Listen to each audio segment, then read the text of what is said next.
Thank you so much. Thanks everybody for coming. I know it's Friday afternoon at 3:30 and or 3 a little bit after that now, and we're all a little tired.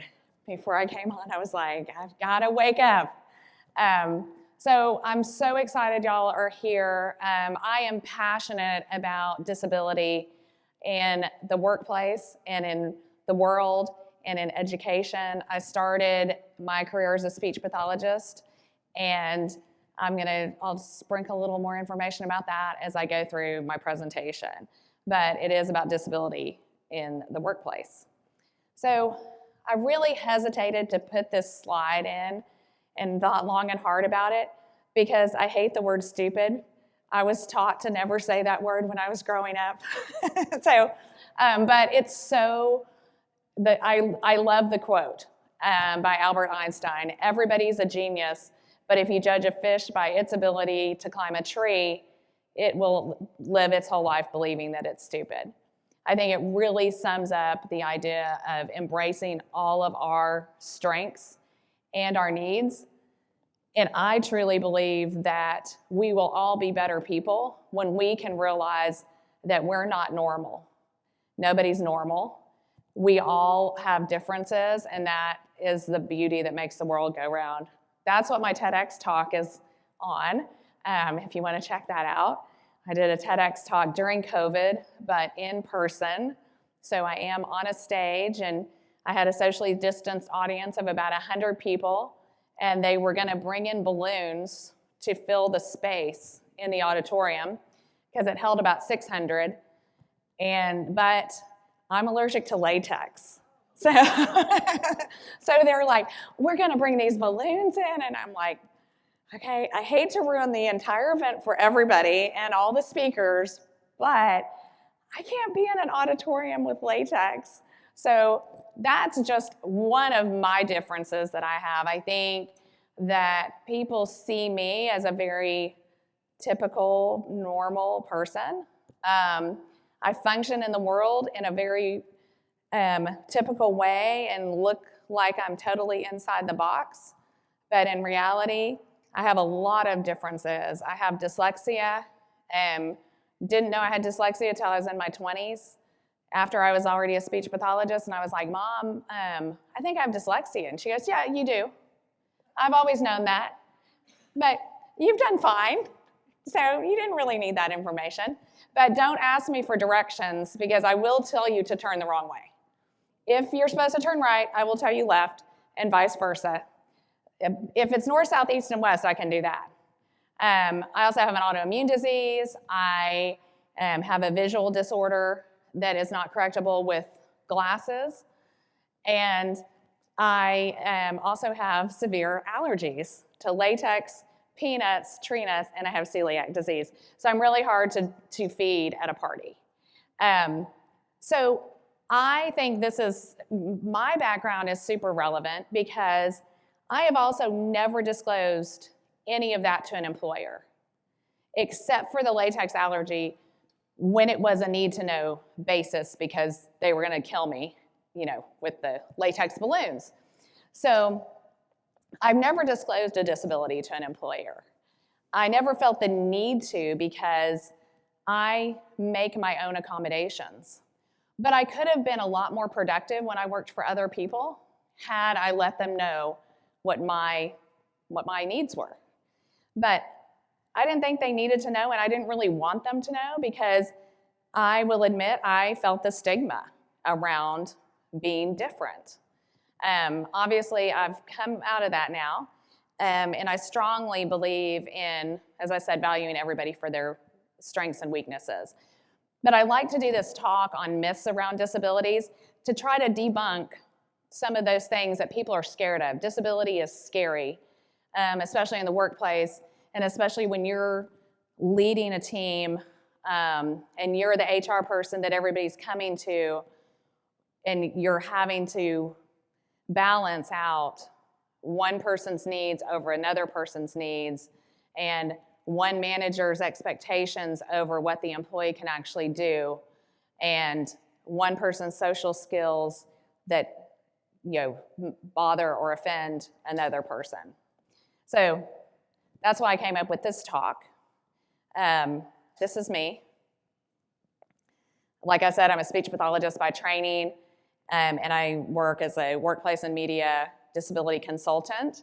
I've gotten to work on 2 exciting media projects. One was a short film where the main character had autism, and they could not find an actor with autism to play the part. I also helped some with the script.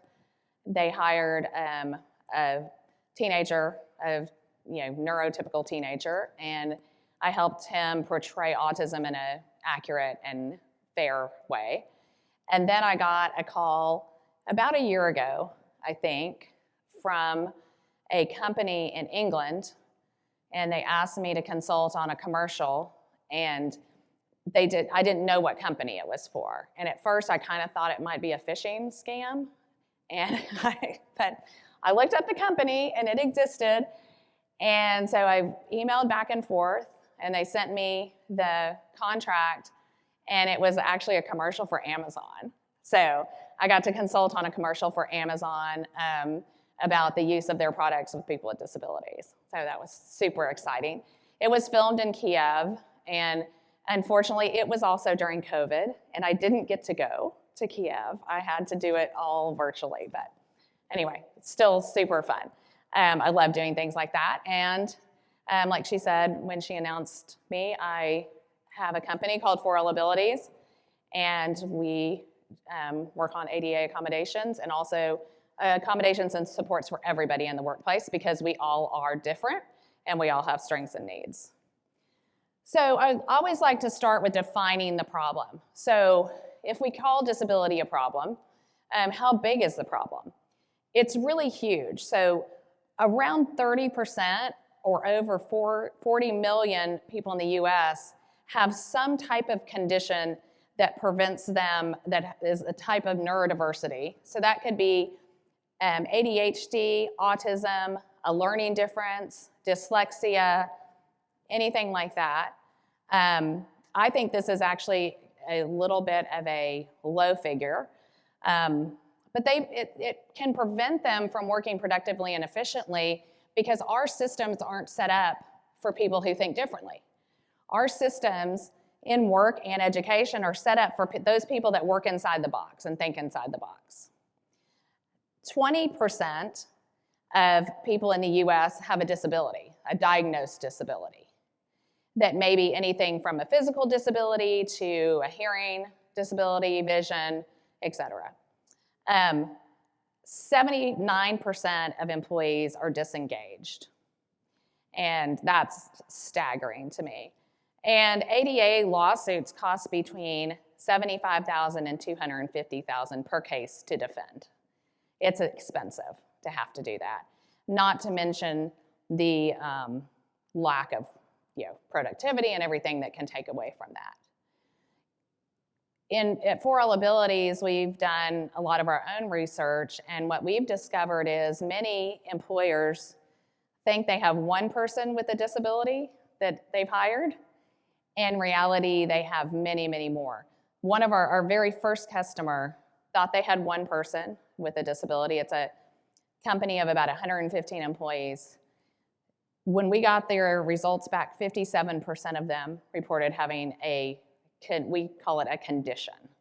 So that could be anxiety, depression, it could be mental health, it could be a medical condition such as diabetes that also causes differences in the workplace, neurodiversity, all of that. And the fact is 100% of us work, think, and learn differently. So myth number 1 is we don't have employees with disabilities. As I said, our first customer thought they had one.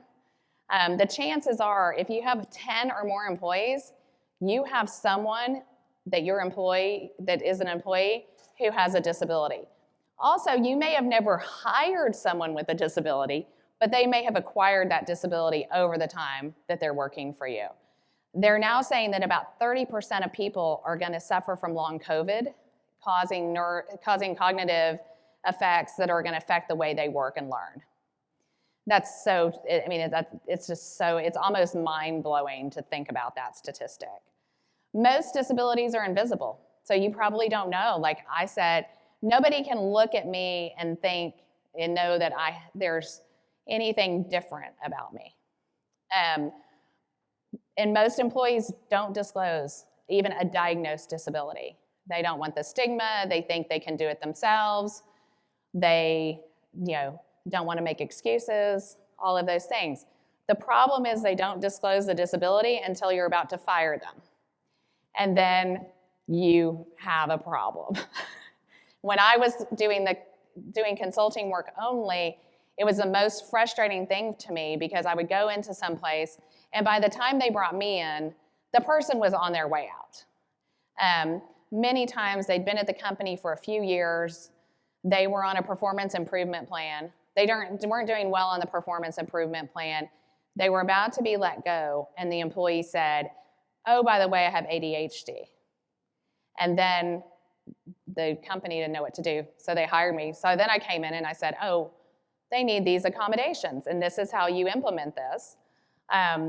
Remarkably, in my consulting, what I've found is when I interview HR and interview the manager and interview the employee, they all think the problem's the same thing. And you would think that they would all think it's different, or the employee would think there wasn't a problem, but they all think the problem's the same, and accommodations can easily fix that. So, also many people don't have a diagnosis of a disability, but they still need the accommodations or support. And again, 100% of us think, work, and learn differently. So myth one really came from the first person that I talked to, a friend of mine from college, went to Austin College in Sherman, Texas.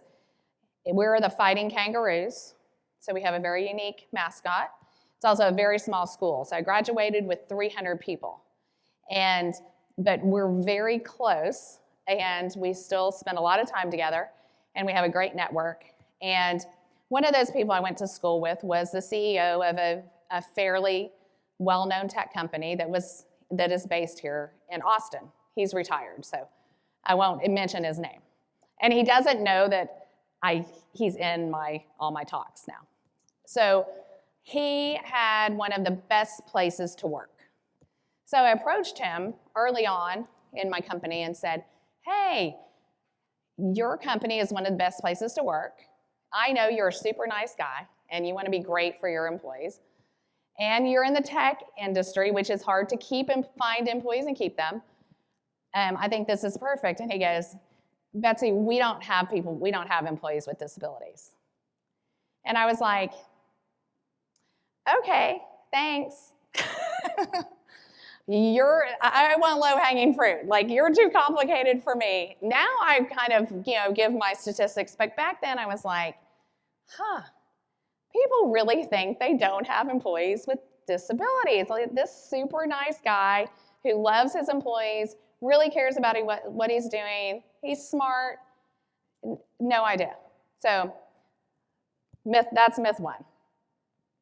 Myth two is that people with disabilities miss work frequently and are unreliable or less productive than people without disabilities. And this is absolutely untrue. In fact, people with disabilities often work harder than anyone else. And the reason for that is they have been working hard their whole lives. They've been working harder to read, harder to fit in. If they have a physical disability, it's harder for them to physically get any place.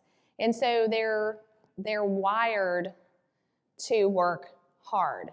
My son, some of you met Scout down in my booth, my son's service dog. My son Henry passed away about 18 months ago, and he was medically fragile from birth. And he was the hardest worker you would ever see. In fact, Henry, who someone might say, well, I don't want to hire someone like that because they're going to miss work too often, because they're sick or whatever, which he would miss work or school if he was in the hospital. So most of us, if we're in the hospital, then we take time off after, right? Not Henry. Henry was famous for, after a surgery, saying to the doctor, the anesthesiologist as they come in, can I go back to school now? Or can I go to work now? Today. Not the next day, today, this afternoon. And they would always go, no, you just had surgery. But he worked so hard. He was used to working hard. He was used to working sick. He was used to working in, like in an environment that most of us wouldn't do. And I've seen many, many other examples of that. So I like to try to quote other people, so it's not all my anecdotal information. So a 2018 study by Accenture found that this was true, that people that were hired with disabilities, the companies who hired people with disabilities saw more productivity, better workplace safety, higher profit margins, and higher net income. Basically, it's good business to hire people with disabilities. It's also good business to support all your employees, and so they can all work to their optimal strength. Myth 3 is an employee with a disability cannot be fired. I believe that a lot of companies are scared to hire people with disabilities because they're afraid they're going to be stuck with them forever. And that is not true. Employers can fire workers with disabilities if the termination is unrelated to the disability, the employee does not meet legitimate requirements for the job, so if they cannot perform the job with or without an accommodation, and if they pose a direct threat to the health or safety in the workplace. So they can be fired. And people with disabilities are just like everyone else. Some of us are more productive and efficient. Some of us are more slackers. Some of us have strengths in different areas. And people with disabilities are the same. Just because someone has a disability does not exempt them from all the other human conditions and moods and et cetera.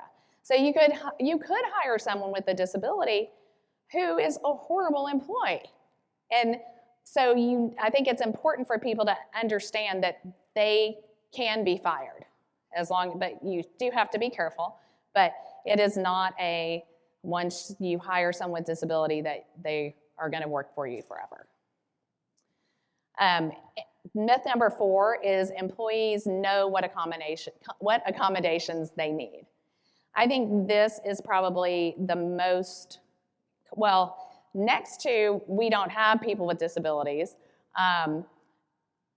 that most people think that employees know what they need. Some of them do, but frequently they don't. And part of the reason they don't know what they need is because they were probably poorly accommodated in high school, if they got any accommodations at all. Then by the time they get to you, those accommodations, even if they were good accommodations, are many years out of date. And if they're not super proactive in keeping up with everything, I would say that the group of people with disabilities that is the best with their own accommodations are people with vision issues. A lot of people with vision issues do know exactly what they need. They can tell you the type of equipment, how to get it, all of that kind of thing. People with cognitive differences and neurodiversity often have no idea what's out there that can help them. Because if they did, they would be using it. I always say, if I recommend that you use a calendar, that's not good enough because everyone knows calendars exist. Part of the accommodation has to be how to use that calendar. And then also many people aren't going to ask for what they need because they don't want to be stigmatized. And they don't want to look like they're asking for special treatment. They're making excuses or anything. Our educational system, which I could go on and on about forever, sets people up who are different in a very negative way.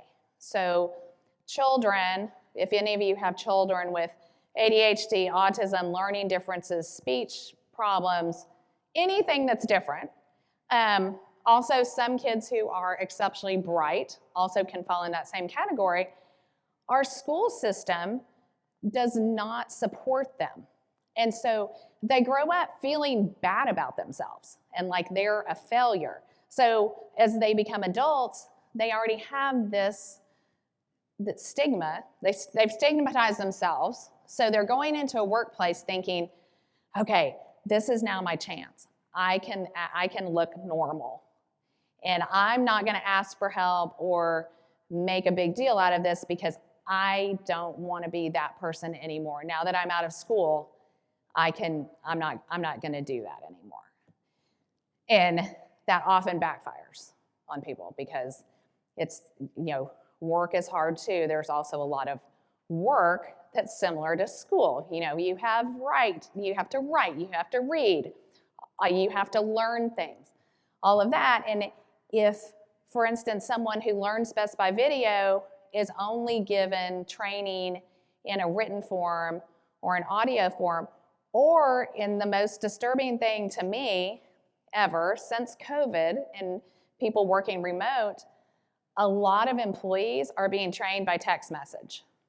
So they're getting little snippets and they don't have somebody sitting next to them that they can go, hey, I forgot how to do this. How do you do this spreadsheet? How do you do this project? They don't have that anymore. The only way, if they're remote, they have to be proactive about reaching out to somebody and asking questions. And maybe asking questions on a Zoom with 10 people that they're not really comfortable on anyway.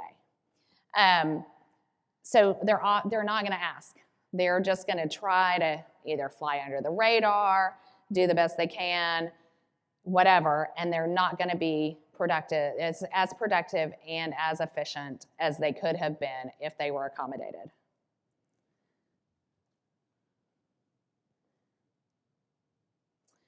Myth number 5 is that accommodations are expensive.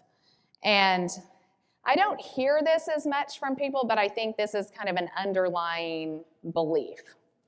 And accommodations, first of all, reasonable accommodations within the ADA, reasonable accommodations are defined as something that may not cause an undue burden to the company. So now I consulted on this one case with a woman with a vision disorder, and she worked for, we'll say, a very large global financial institution that's worth billions and billions of dollars. And they didn't want to give her a monitor, a big monitor. And I was like, that is not a burden to you. But that could be a burden to a startup that's struggling, that just has zero revenue, who has 16 employees. So what's a burden to one company may not be a burden to the other. That the other interesting thing about that situation is that the woman also knew how to get it through the state and was already working with the vision. It was not in Texas, already working with the vision organization, that's the agency through the state. And in order to get the monitor, the person from the accommodations expert from the state had to be allowed to come in and see her work environment. She was working remote, so it was in her home, but the company would not let that person come in for fear that they would see proprietary information. But they also didn't want to pay for the monitor. And I was like, well, I don't think that the state accommodations guy is going to know what to do with your global financial institution information.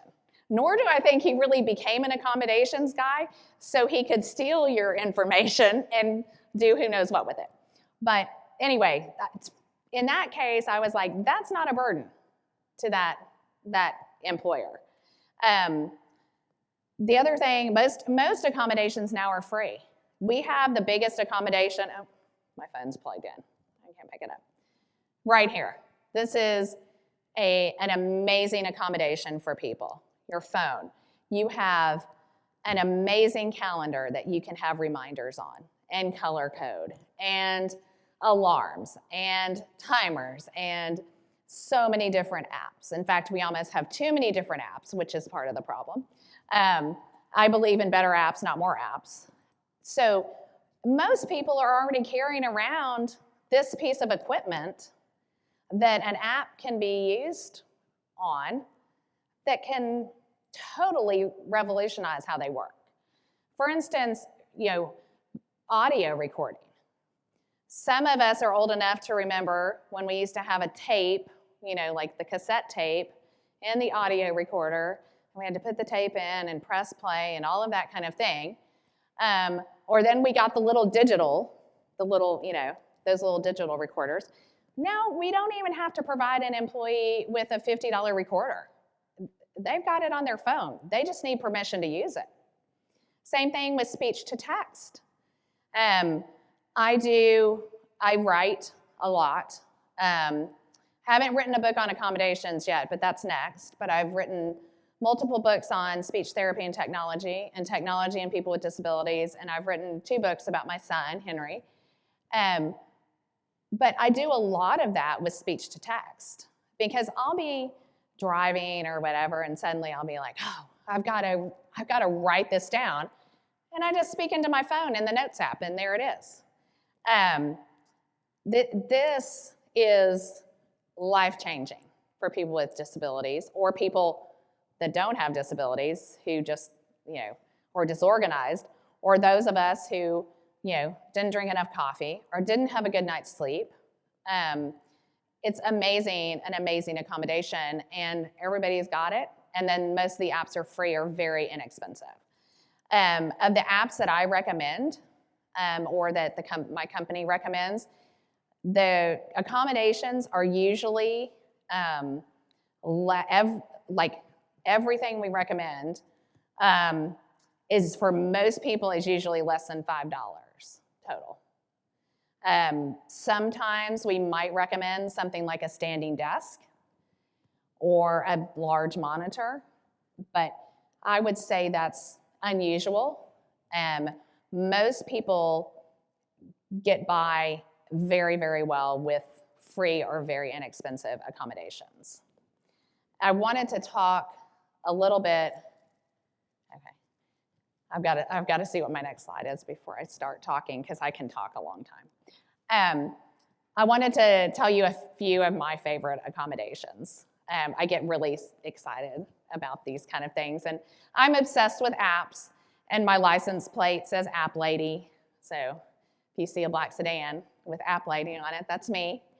I had a podcast called Your App Lady that I stopped producing when I started a new podcast. It's called For All Abilities, a podcast. I interview people who are working successfully with disabilities or other diagnoses. Anyway, so some of my favorite apps. One of my favorite concepts is the idea that we work best for 45-minute segments at a time. And now we have all sorts of apps, and it's called the Pomodoro technique. But there are several different apps that allow you to set timers in a very easy, repeatable way. We can set the timer on our phone, but you have to keep going back and resetting it. But these apps allow you to set continuous timers, basically, 45 minutes of work, 10 minutes of break. And I think that's super important and such a simple thing for people to do.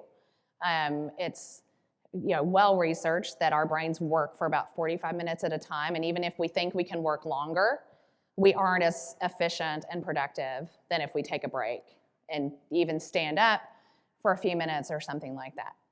Another one of my favorite accommodations for people who are doing physical labor or like a factory, like a manufacturing line type thing, is music.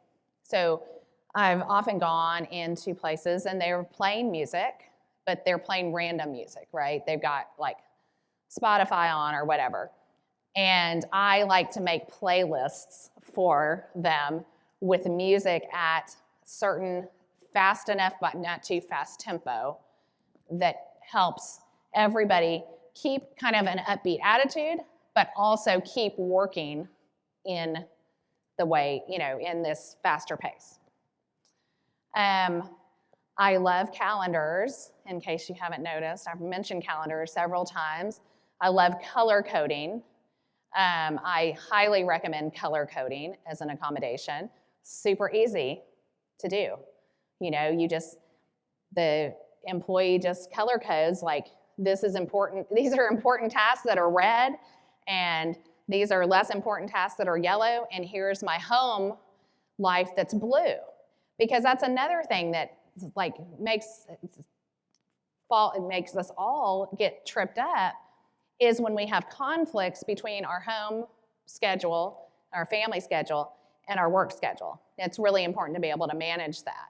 Some people can manage that really well, just kind of just inherently. But the problem is, even if you can manage it well now, you might not be able to manage it well in 2 weeks after you've had COVID, or because you had a baby and now you're not sleeping well, or because your teenager is doing something crazy and you're totally distracted by your teenager, or because you had the flu, or because you had a stroke, or because you had a car accident and hit your head.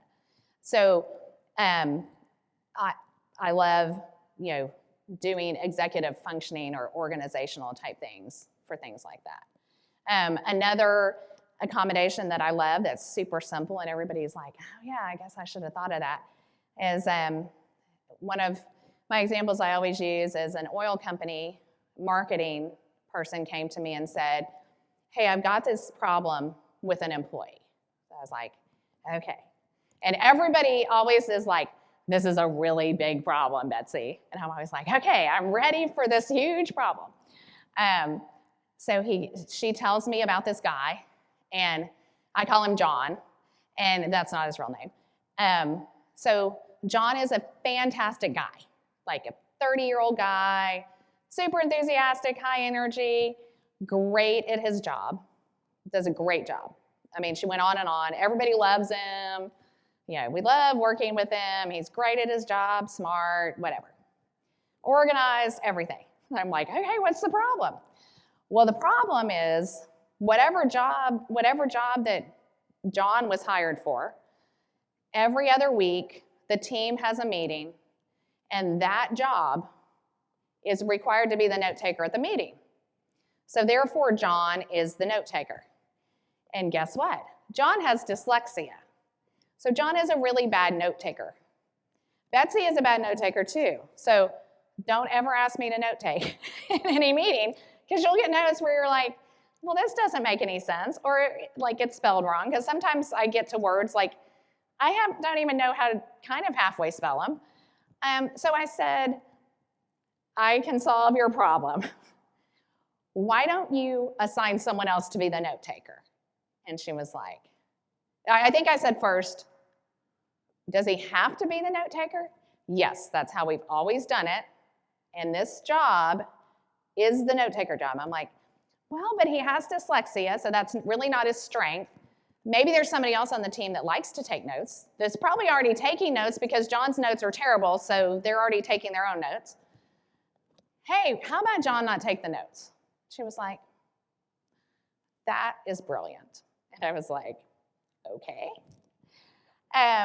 But that's a simple accommodation, right? Just think about, does this person have to do this task? Is it really a part of their job? Or did it just kind of become a part of their job because the person who had John's job prior to him was really good at note-taking, and it happened into that?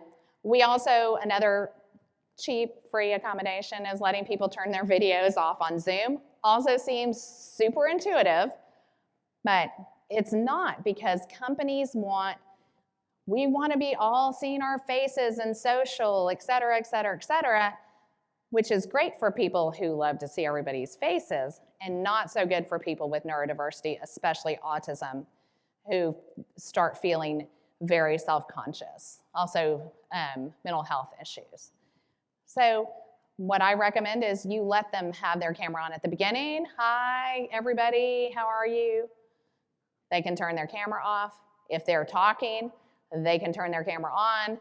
They can turn, if someone's talking to them, maybe they turn their camera on, but allowing that flexibility. Again, it seems super intuitive, but it's something that we see time and time again. We also see issues around alcohol, especially during COVID, where all these companies were having happy hours, where you sit at your home by yourself drinking while you're on Zoom with your coworkers who are always also sitting at home. So for most of us, we're like, yay, I have an excuse to drink with my coworkers on Zoom at my house with my free alcohol. But people who don't drink, especially people who don't drink because they are recovering alcoholics, that is a huge stressor. And we actually had one client that had a person who ended up quitting because of the happy hours. So the accommodation for that is they show up for 15 minutes at the beginning, and then they can feel free to not go. Obviously, it's technically not a required event, but even though it's technically not required, it really is socially expected, and people are thought of poorly if they don't attend. I have an 18-year-old son also, Sam, and Sam's about to start college. And Sam is a fantastic kid, and he is very social, and he wants to be invited to every party, but he doesn't really like going to parties. But he wants to be invited, and so he was like, well, in college, I kind of want to go to the parties, but I don't really want to party. And anyway, he has high aspirations in the surveillance world. And so he really wants to be careful about his social media profile and all of that. And I said, here's my accommodation, Sam. This is my party accommodation. You can all take it and do what you want to with it. Go to the party about 30 minutes into the party, because you don't want to get there at first because there's nobody there. Go, hang out. You can have one drink or some club soda with a lemon slice or whatever. Drink your drink. After about an hour, you just quietly leave. Nobody knows you left because they're all drinking. So they have no idea. And my proof of this that it works is that my sorority sisters went on a cruise in 2019. And my sorority is a local sorority at Austin College. It's been around for over 100 years. That was our 100th anniversary. It was this cruise with people from 22 to 85, all from our sorority. And they sailed out of Galveston. I had planned to go, but Henry was really sick, so I didn't really feel comfortable being out on a ship. So I went the night before, met them in Galveston, went out to dinner with them in Galveston, and actually spent the night. And then when they got on the boat, I went home. Everyone thinks I was on the cruise because I was there the first night. They drank the whole rest of the time. So they have no idea. They just assume I was there. I'm in pictures. I was on the cruise. So you can do exactly the same thing with parties. You were there. You drunk people just don't remember. So anyway, that's my fun party accommodation. This is how I parent my children. So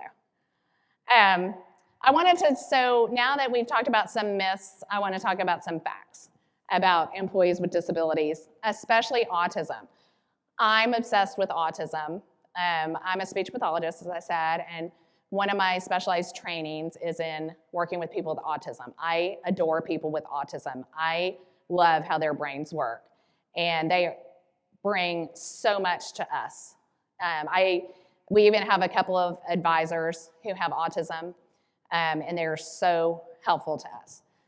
So specifically, people with autism are very focused and often great with technology. Now, not all people with autism are the same. Every person with autism is different from another.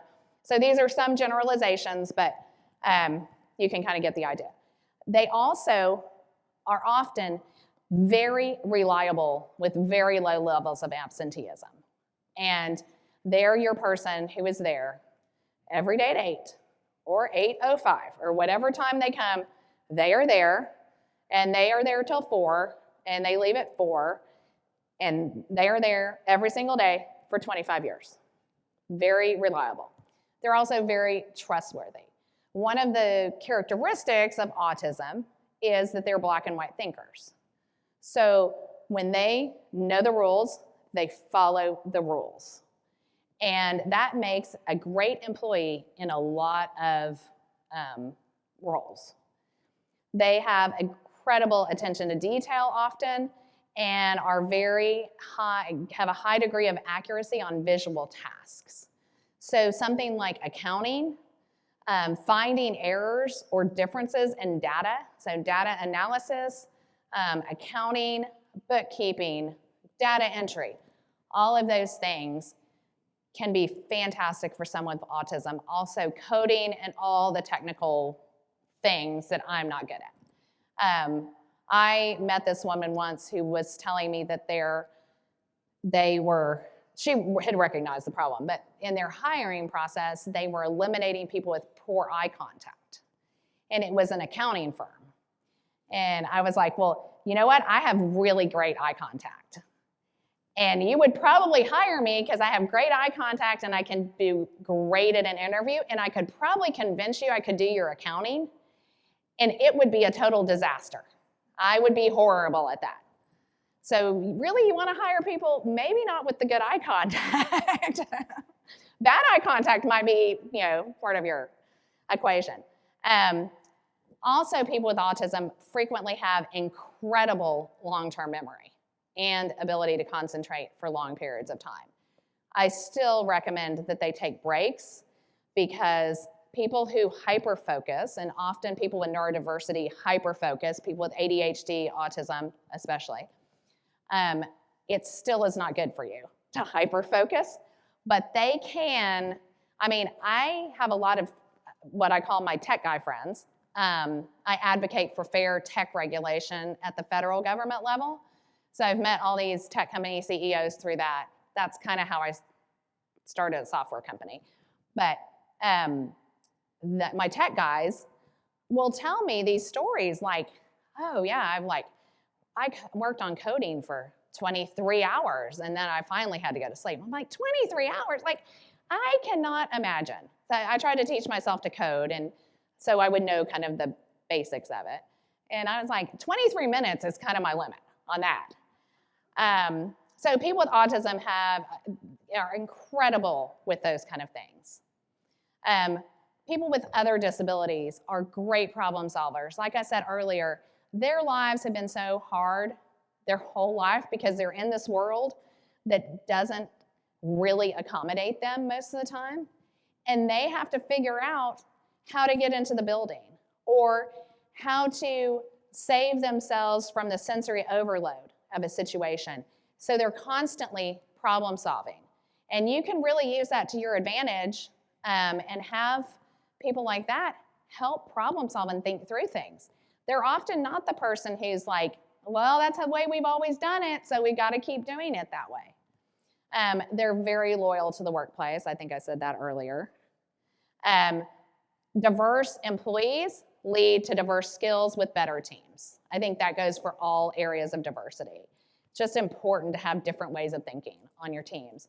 They often are creative and innovative and provide a variety of perspective and less turnover. Often an employee, really any employee, who feels like they're supported well at work and are valued for what their strengths are, they're going to stay in that role. And people with disabilities are even more loyal than people who haven't had to struggle as much because they really appreciate being included, being valued. There are also some financial benefits related to employees with disabilities. In case you hadn't already noticed, I'm like a do-gooder kind of person. So I would be doing all of this for free and never talk about regulation or financial considerations or anything, just like everyone needs to be nice to each other. That's my motto. But I try to get into the real world and realize that we need to also talk about what these financial benefits are.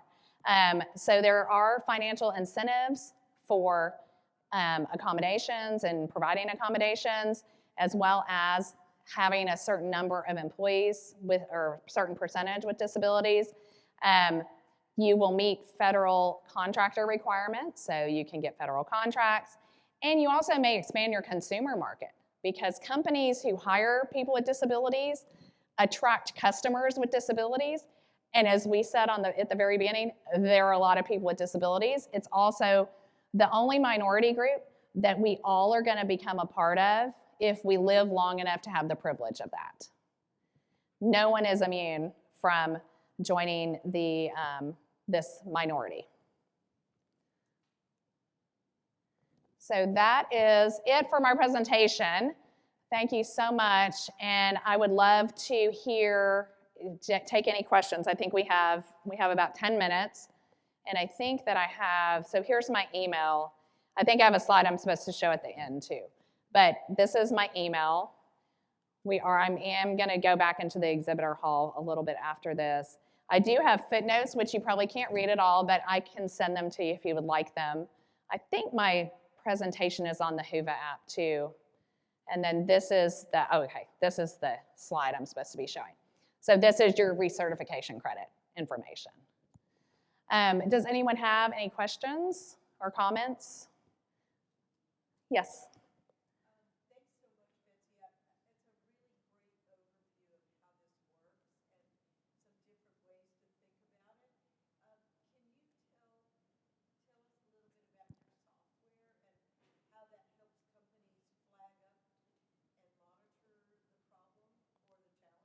Sure. So I believe everyone has strengths, needs, and preferences. And the software is a self-assessment that allows employees to self-assess their strengths, needs, and preferences, and then gives them a report with supports or ADA accommodations. I think it's really important, whether you use our software or not, that you make sure, one, to ask your employees what they need as far as accommodations go.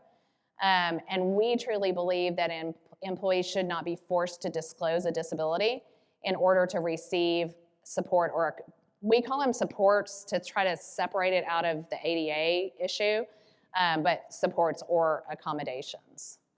Then we also help the employer with an aggregated report of their whole workforce, so they have an idea of how their workforce thinks and learns.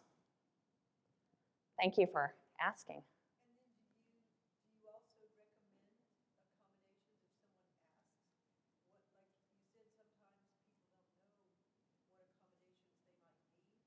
We do both in our software, and then I do individual consulting also on the more complex cases. My other specialty as a speech therapist was actually working with people who are unable to speak and use a computer or a device like Stephen Hawking did to communicate with that. So I have a wide range of clinical experience, and I love to help with those more difficult situations.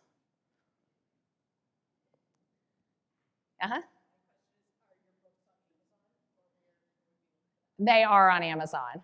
And I'm hopefully going to churn out this ADA accommodation book soon too. But yes, my other books are on Amazon, and I have one on apps for older people as well that I always forget that I have.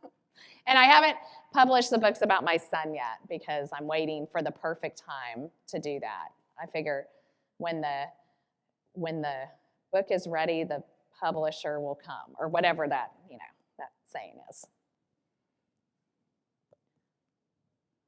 Anyone else?